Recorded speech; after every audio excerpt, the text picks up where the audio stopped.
ఈరోజు మహానాడులో భాగంగా రెండో రోజు కార్యక్రమం కూడా దిగ్విజయంగా జరిగింది. నిన్న మొదటి రోజు మహానాడుకి ఈ పద్ధతిలో హైబ్రిడ్ మాడ్యూల్లో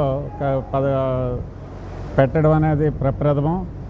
అయినప్పటికీ కూడా కేడర్ అంతా మా క్లస్టర్కి సంబంధించి 12 ఊర్ల నుంచి 10 పంచాయతీల నుంచి రమారమి దాదాపుగా 800 నుంచి 1000 మంది హాజరయ్యారు.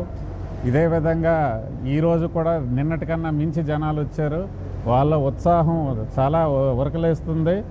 తద్వారా పార్టీ ఈ 2 సంవత్సరాలు చేసిన అభివృద్ధికి వాళ్ళు చూసి పార్టీని ఇంకా ముందుకు తీసుకెళ్లాలనే దీంతో అక్కడ జాతీయ అధ్యక్షులు చంద్రబాబు నాయుడు గారు అయితే ఇవ్వండి, యువనేత లోకేష్ గారు, ఇక్కడ మన మంత్రి గారు ముగ్గురు సారథ్యంలో గజపతినగర్ నియోజకవర్గం ప్రత్యేకంగా మా క్లస్టరు అభివృద్ధి ఉరకలేస్తుందని గర్వంగా చెప్తున్నాం.